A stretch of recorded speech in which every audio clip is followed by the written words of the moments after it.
Yeah, Aristotle. Holy cow! I don't actually. I've been taking a little bit too long to get through all this history and introductory stuff. But there is some important stuff here.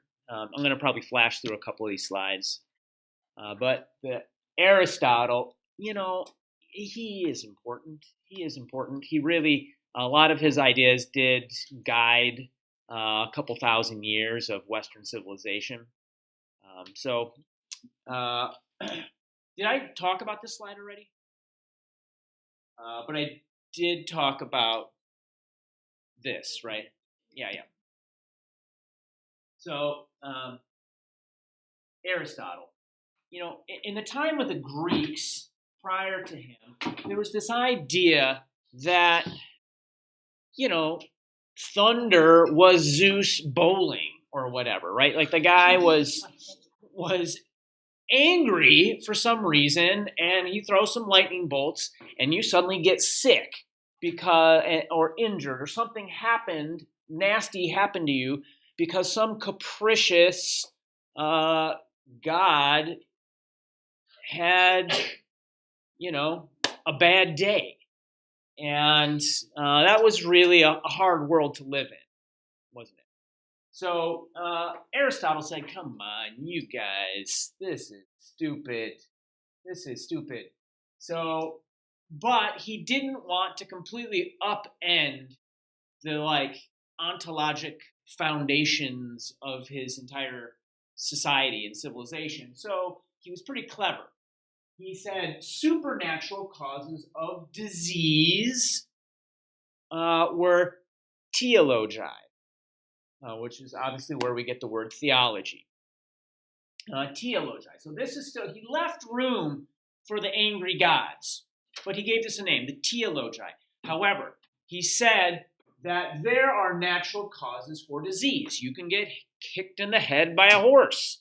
That is not Zeus. That is a horse. You can go out in the rain and get the flu because it's cold. You can get the chills. That's, again, not Athena. So he called these natural causes physiologi. And this is where we get the word physiology. All right. So in his mind, theology and physiology were diametrically opposed. He also had these ideas that the ramifications of which are pertinent. He believed that complex structures are made from simpler parts. That seems kind of self-evident, but the further implication was that there is no smallest unit of something. He thought that matter, for example, was infinitely divisible. He thought that matter was infinitely divisible, and he turned out to be wrong there. I mean, maybe he's right. I don't know. That takes us into a different realm of physics, but he certainly made the mistake here of thinking that nerves were controlled by and originated in the heart. This is actually a conflation of nerves and ligaments. So this guy, we still love you, even though you got that wrong, Aristotle. This guy here, Claudius Galen, he was a piece of work. He came about 400 years later. He was the physician to the gladiators in the Roman Colosseum. At the time, there was a proscription, a prohibition against dissection, human dissection. And that's difficult to learn about human anatomy if you don't have a textbook that has a picture of it and you can't do the dissection yourself. How do you learn about it? Well, you get to be the doctor to the gladiators, and you see all kinds of humans coming in off the battlefield completely dissected by a lion or some other gladiator. So he learned a lot about human anatomy in this position, seeing the hacked up Colosseum. Didn't seem to dent his flinty guy. He was able to do animal dissections, though. And he learned a lot from those. We may or may not get a chance to talk about some more startling things that he did. He learned how kidneys work, for example, by doing some experiments on monkeys. I don't know whether we'll get to that or not. Anyways, he saw science as a method of discovery. So really, this is where we begin to. This is the foundation of the scientific method. I talked about Avicenna and the scientific method earlier during the Dark Ages in Europe and sort of the Age of Light in the Islamic world. But Avicenna was really getting his first cue from Galen. He also started smacking Aristotle down. So he wrote this book advising his followers to trust their own observations more than the teachings of dogma of the ancient masters, specifically referring to Aristotle. So he disparaged those, quote from his book, who know nothing of what is to be seen in dissection. I have shown in my book on the teachings of Hippocrates and Plato, available now on Amazon, that the source of the nerves of all sensation and of voluntary motion is the encephalon, his word for brain, and that the source of the arteries and the innate heat is the heart. So we're beginning to see this dismantling of misunderstanding. Up until this point, the Western understanding of the body and health and disease was this sort of monolithic body of knowledge that was never challenged, right? That the gods determine everything, and that you have no control or understanding, and that understanding is. And so he challenged that. Talked about Avicenna, and a guy named Maimonides was also important. He was a Jewish scholar, and an Islamic scholar was Avicenna. Medieval Christianity period, which was repressive in Europe, these two contributed understanding about the human body. But we're going to flash past that. And we're going to get to this guy, Vesalius. So now we're at the beginning of the Renaissance, the beginning of the burgeoning roots. And the church had really been pushed out of its calcified torpor by the likes of Copernicus and Galileo, Galilee, and set the stage for this dude, Vesalius, who was an Italian, but lived in Flanders. And he, at this point, the Christian church allowed for dissection. They allowed for human dissection. So he was the first person to do exquisite renderings of the human body, drawings by doing dissection. And this was really when the understanding of anatomy began to explode. He had his own book, De Humani Corporis Fabric, the structure of the body. And those drawings are actually remarkably detailed, informative, anatomically quite correct. So beautiful, beautiful book to look at sometime if you go to the library. Check it out. Get one here. I have a reprint at my house. I'm sure they have reprints here. Yeah, just look up Vesalius. It's a really beautiful book. Yeah.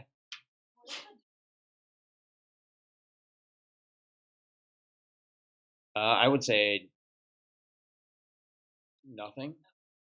Yeah, I mean, I don't know. Dissecting a cadaver would be so an autopsy is a dissection of a cadaver that was done post-mortem to determine cause of death. Okay. Yeah. So an autopsy is done to establish cause of death following the deceased passing from this mortal coil. Whereas a dissection of a cadaver is not trying to establish cause of death. The section of a cadaver is just to learn some anatomy.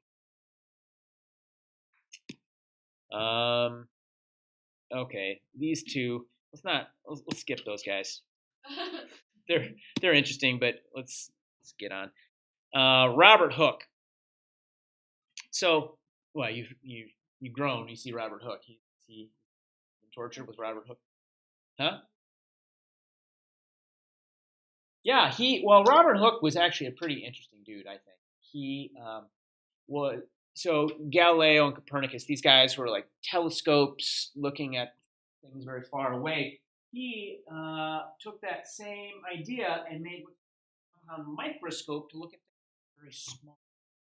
And he spent his whole life. You can look at him, pins, dormouse guy in his little lab, just with his microscope, teeny tiny things under the microscope for the first time ever. He is the first person to draw living cells. First person to draw a living cell. And what's that? That's it.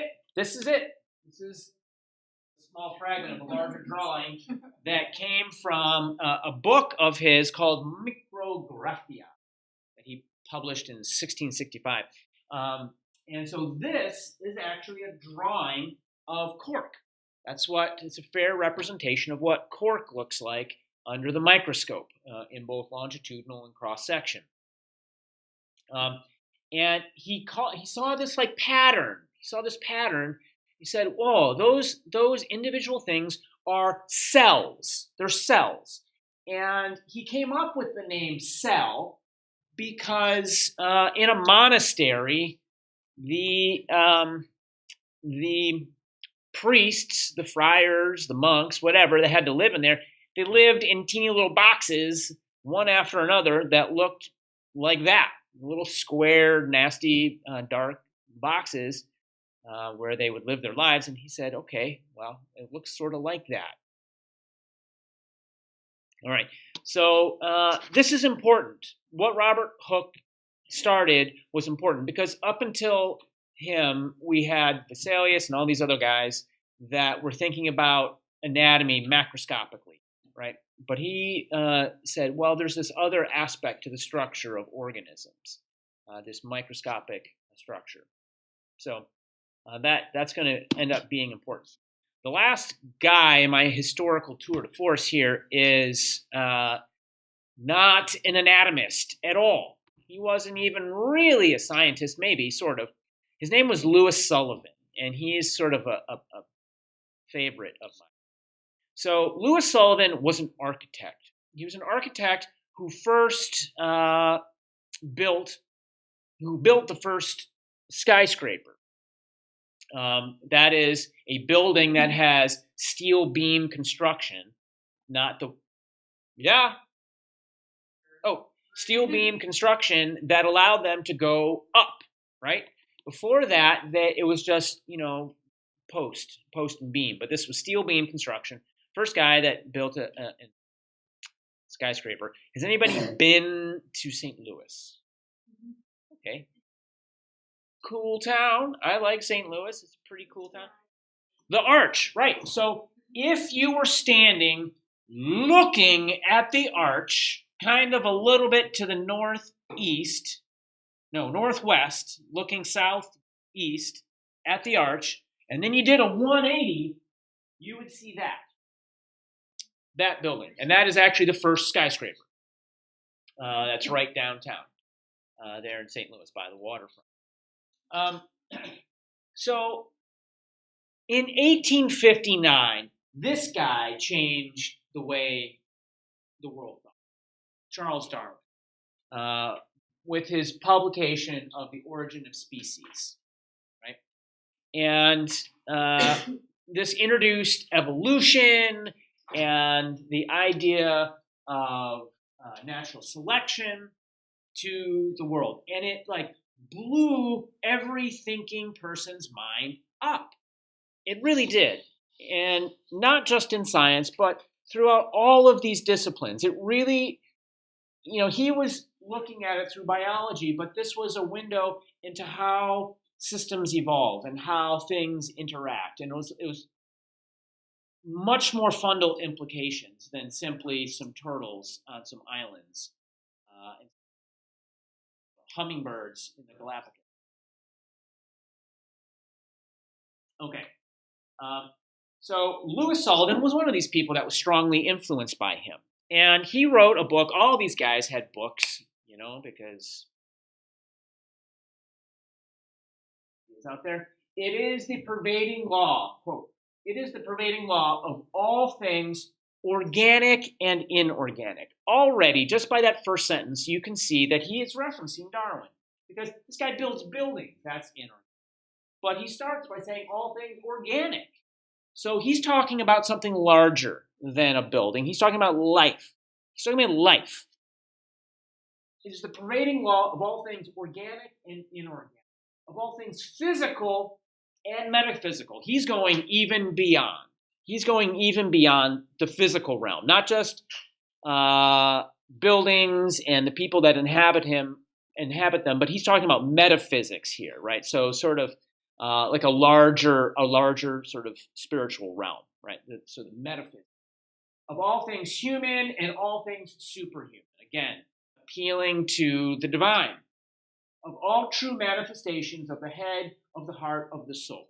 So he's trying to make as sweeping a possible statement, synthesizing as much as he possibly can into a single statement. So give it to us, please, that the life is recognizable in its that form ever follows function. This is the form ever follows function. This is the first articulation of the structure-function paradigm. The structure-function paradigm. And the idea is that the function that something has to serve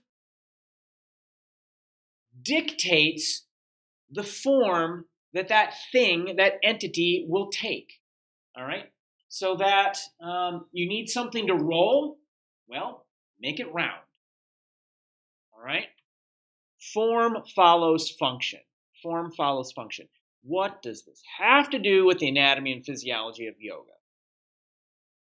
Well, it turns out that this structure-function paradigm is exactly what anatomy and physiology is. Anatomy describes the structures or the form of the body, whereas physiology is the function of these anatomical structures. And what function some anatomical structure is going to serve is going to dictate what that anatomical structure looks like. So when you're looking at something in the body and you're trying to puzzle why it looks that way or why some muscle is attaching here and there, like my deltoid, why is it wrapping around this bony skirt in such a way, and it has these tripennate structure? Why is it that way? Well, that structure is to give me maximal range of motion in the shoulder and power across a wide range of motion, for example. It's the structure-function paradigm. So anatomy is what are things made of and where are they located? That's what anatomy is. And there are associated structures and spatial relationships that are important. You're going to learn that in painful detail in lab today when I go through the muscles and I talk about superficial versus deep, all these relationships, muscles. You're going to learn muscles. It's going to be fun. It's going to be so cool to be at Thanksgiving dinner talking about your latissimus dorsi, stretching your rectus abdominis. And then there's gross anatomy versus microscopic anatomy. This is like Vesalius versus Robert Hooke, right? So physiology is the function of these structures. There are both individual functions, but there are also cooperative functions. So something can have a function in isolation, but more often than not, whatever function it's serving is it's integrated into a larger functioning whole and has not a lot of meaning when considered in isolation. So this involves chemistry, biochemistry, genetics, biology. This touches on a lot of different realms, a lot of different levels in the science, all the way down to chemicals, larger biochemicals, the genes of something, how the biological organism is functioning. That's all part of physiology. You guys get those terms? Cool. All right, so let's get on to the next lecture here. We had the structure function paradigm. Here's this guy, Amit Ray. Pretty good quote. Yoga is not a religion. It is a science. Science of well-being. Science of youthfulness. Science of integrating body, mind, and soul. So this guy was founder of the Yoga Science Institute. But I like how he thinks about yoga as a science.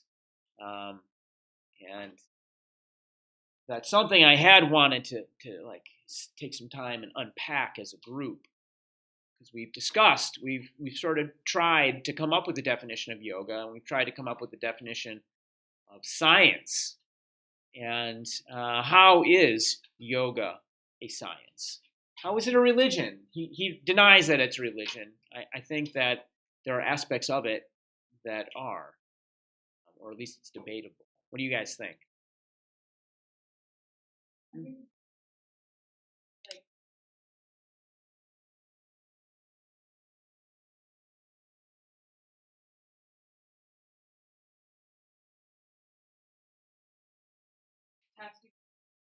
Where you're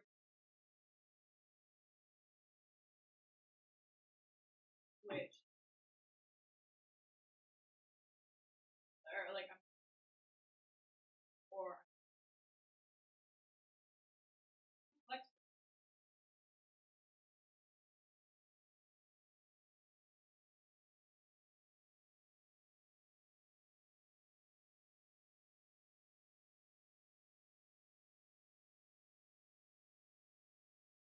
So observation and discovery, these are parts of science, and they're certainly parts of yoga.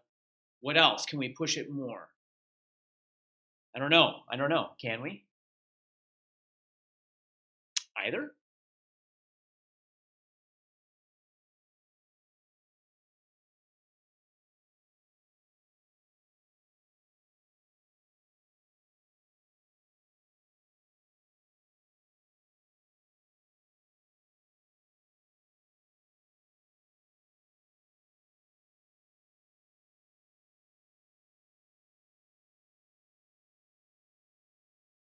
Have I given you guys the definition of the word?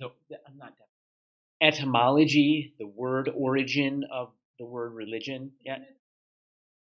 Yeah, I did. I said that. Religio. Yeah, it's a repetitive, typically daily practice, whereby you, through that mundane practice, you access something that transcends that. So that's and a science. We talked about a science as being this method.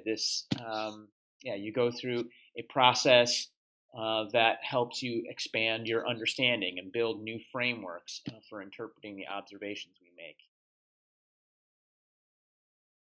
And I think in that regard, well, let me not tell you. What you guys tell me. How is yoga a science within that context? Not just observational, like testing. Ooh, is my knee going to let me do this thing here?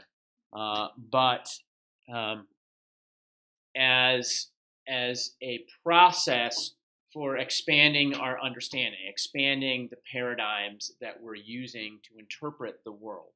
Do you think that is a valid interpretation of what yoga could be? Is he pushing it? He may be pushing it. Just because he's got like gray hair, he's chewing on his glasses, doesn't mean he knows everything. Yeah, it does. He's smiling. Maybe pulling one over on. or no?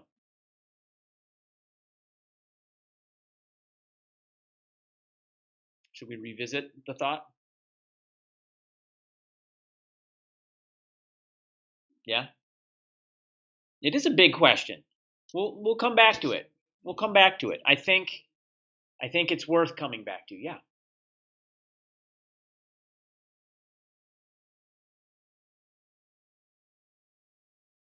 Well, certainly that. Yeah. I feel yoga is such a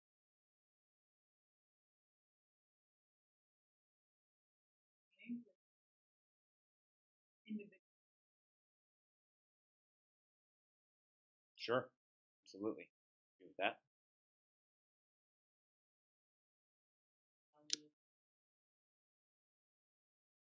Sure. Yeah. He's trying to defend and legitimize yoga through the lens of an increasingly science or a world that is increasingly scientific.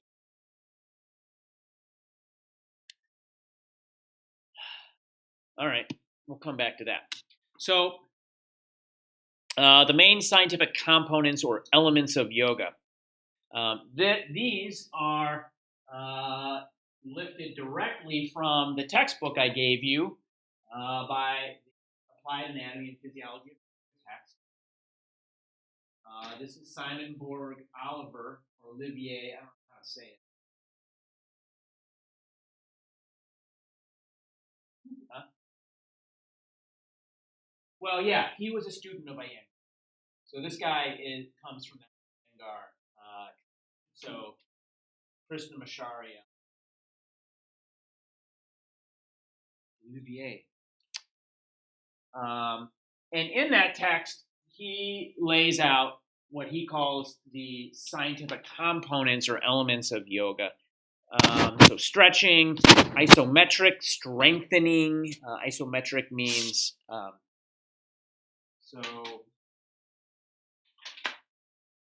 lifting something that's too heavy for you to lift.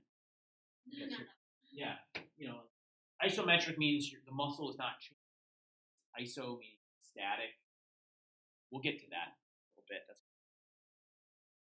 Isotonic strengthening. So isotonic strengthening, not changing the weight, but changing the length. So not changing the contraction. Isokinetic strengthening. So same speed through a range of motion. Joint range of motion exercises. One-legged exercises. Cardiovascular aerobic conditioning. So up until this point, everything he's focusing on here is musculoskeletal, right? These are like the physiological components of yoga, like the scientific or physiological implications. This is all musculoskeletal. Then he says there is aerobic conditioning, and for any of you who've gotten a little sweaty doing it, you'll agree. Certainly breathing is a big part of it. Unilateral nostril breathing. Sense control. That's the pratyahara, the like drawing to the self, the pratyahara. And then concentration, relaxation, visualization, and meditation. So these are all the components that he says are elements of yoga. I kind of took this dude to the next level. There he is, his head. Yeah. He's standing on his head in the water.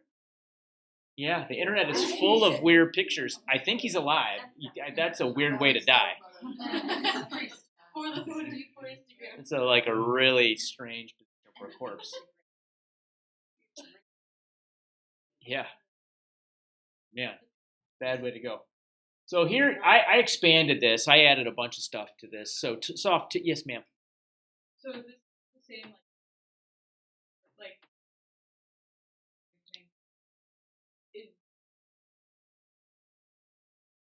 Oh no, I just extended the list. Okay. I was just I put all the ones. I was looking at the book, and I wrote all those things that he wrote down, and I was thinking to myself, man, we can go a lot further than that.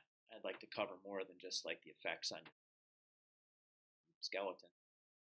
So there's soft tissue perfusion, chondrocyte support, osteoblast, osteocyte stimulation, bone cells. We talked about those in lab. Chondrocytes are the cartilage cells, so chondrocyte support. Thyroid, parathyroid stimulation is absolutely, there are yoga aspects, thyroid health. Blood pressure control, skeletal remodeling, immune system stimulation, autonomic nervous system toning. HPA axis, hypothalamic pituitary adrenal axis attenuation. So we may or may not get to that, but the HPA axis is basically part of the fight or flight response that your body has that relates to cortisol and stress hormones. I'd like to talk about that if we can at some point. Improved gastrointestinal tonus and motility, improved proprioceptive capacity. So tonus just means muscle tone.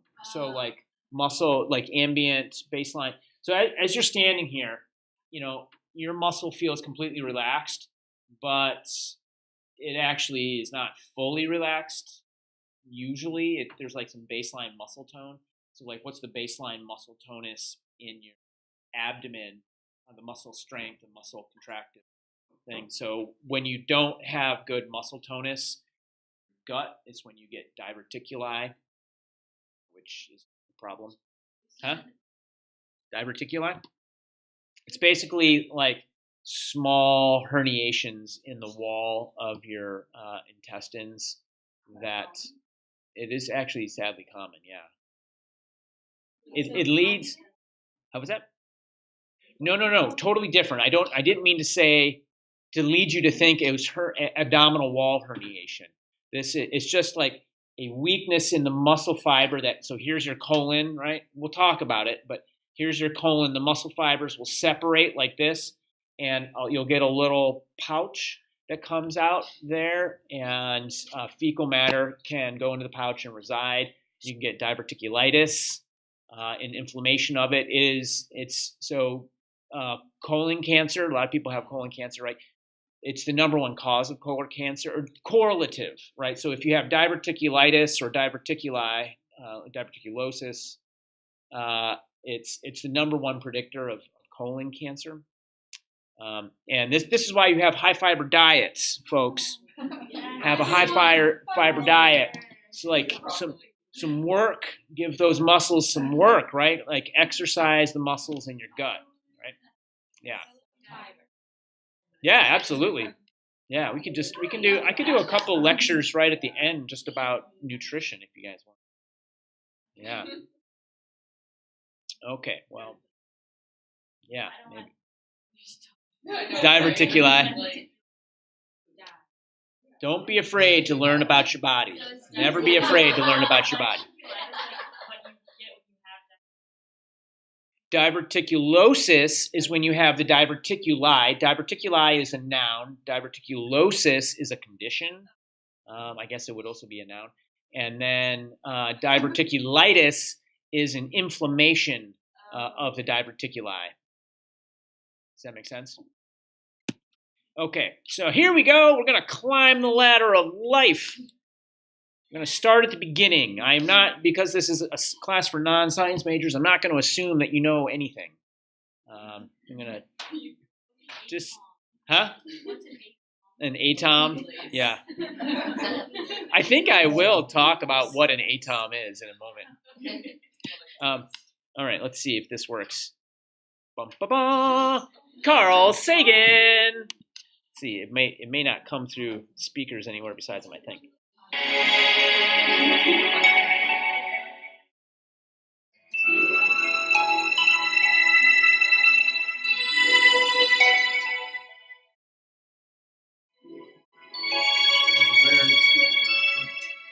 The lives and deaths of the stars seem impossibly remote from human experience, and yet we're related in the most intimate way to their life cycles. The very matter that makes us up was generated long ago and far away in red giant stars. A blade of grass, as Walt Whitman said, is the journey work of the stars. The formation of the solar system may have been triggered by a nearby supernova explosion. After the sun turned on, its ultraviolet light poured into our atmosphere, its warmth generated lightning, and these energy sources sparked the origin of life. Plants harvest sunlight, converting solar into chemical energy. We and the other animals are parasites on the plants, so we are, all of us, solar powered.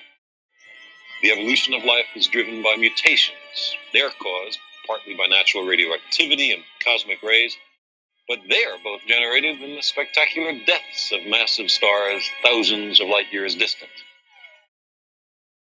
Think of the sun's heat on your upturned face on a cloudless summer's day. From 150 million kilometers away, we recognize its power. What would we feel on its seething, self-luminous surface, or immersed in its heart of nuclear fire? And yet, the sun is an ordinary, even a mediocre star. Our ancestors worshipped the sun, and they were far from foolish. It makes good sense to revere the sun and the stars, because we are their children. All right, yeah, Carl Sagan. We have witnessed the life cycles of the stars. They are born. Okay, so, yeah, Carl Sagan gave you a little introduction to the birth of the universe, or at least the birth of life on Earth. Back to Aristotle for just a minute. We don't have much time left, but yeah. So I told you Aristotle, he believed that complex structures are built from simpler parts. He had a contemporary, this guy named Democritus, who had, you're shaking your head, yes, you remember Democritus from high school chemistry. Yeah, Democritus actually said, no, there are these things that are irreducible, and they're called atoms. This is where the atom came from. And he believed that atoms were these indivisible subunits, all right? And that's where we're going to start. Turns out after a couple thousand years that Democritus was actually right. So this is what I'm calling the ladder of life. And we're going to climb this ladder of life. So there's these levels of organization, hierarchy of organization, or hierarchy of complexity that leads us from the Democritus's irreducible atoms all the way up to an organism there, a little baby holding somehow an atom. Yeah, the scale is off on this drawing. The scale is off a little bit. Yeah, we're going to work our way through all of this here. Yeah, we love you, Aristotle. Okay, so this is how it goes. Starting on all the way to the right, that's about 30 million times magnified. We're made of atoms, and atoms make up small molecules, the amino acids, the glucose, and fatty acids, etc. These make up macromolecules, the proteins, the DNA, glycogen, various complex saccharides, polymers, the biopolymers. These then make up the organelles that are inside of a cell, like the nucleus or the mitochondria of a cell. And we'll a brief reminder of what all that was from high school biology. Who didn't take high school biology? Everybody? Good. It's okay. I just want to know if you've heard the word nucleus or mitochondria.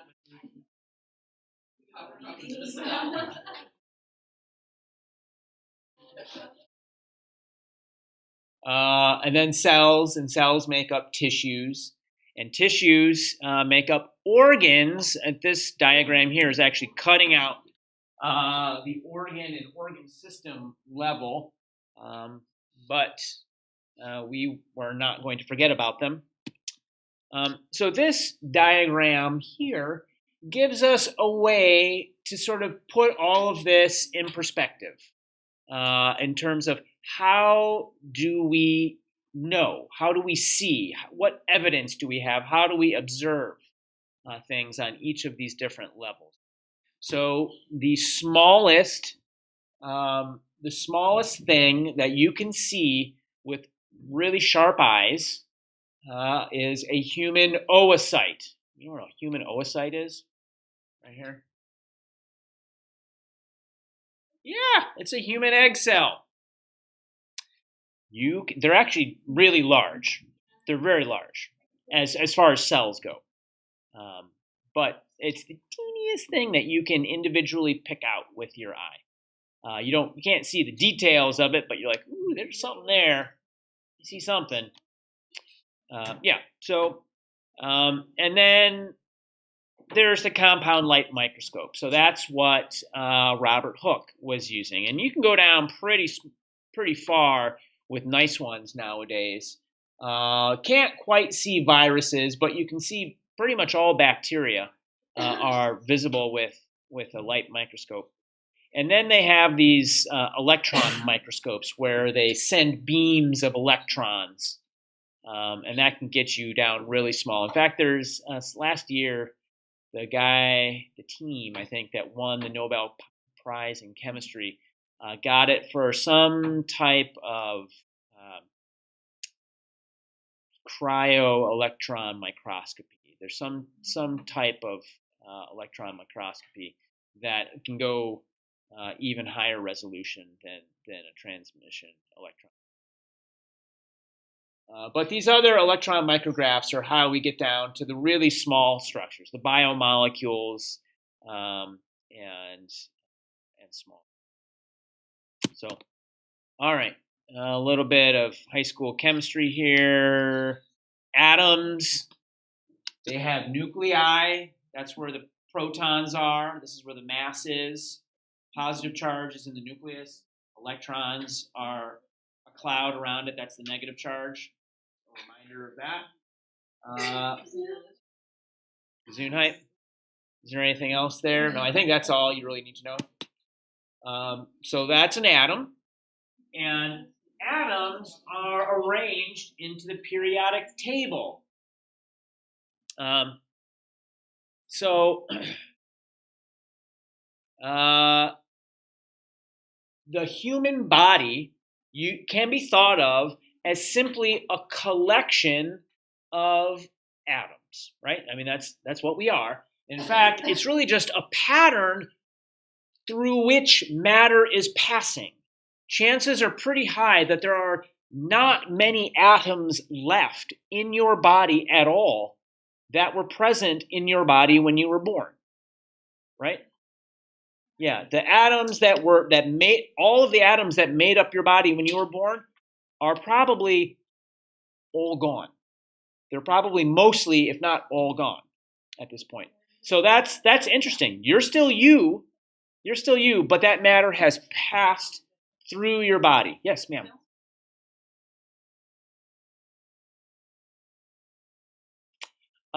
So you were born with the full complement of eggs that you have, but those cells are not metabolically quiescent, right? They're not metabolically quiescent, meaning they're taking nutrients in and they're expelling wastes. So that's new matter coming in and old matter going out, and they're replacing lipids on the surface and taking lipids in. They're metabolically active, right? So a fully quiescent cell is going to be one that's not going to have matter turning over, but I can't think of a lot of those. Like your hair, your nails, your skin, but you're shedding all that stuff. Yeah. So your body is in some ways just a pattern through which matter moves.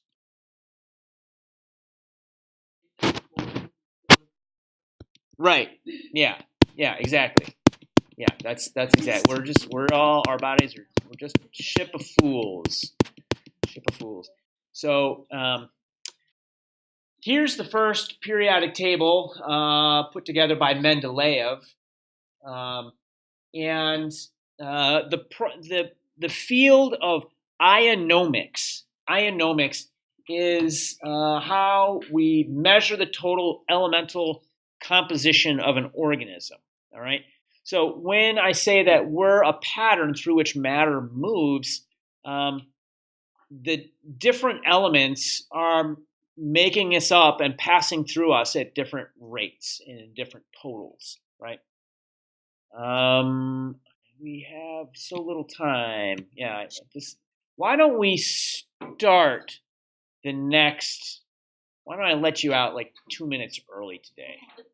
And we'll start with that next activity because it's actually sort of fun. No point in not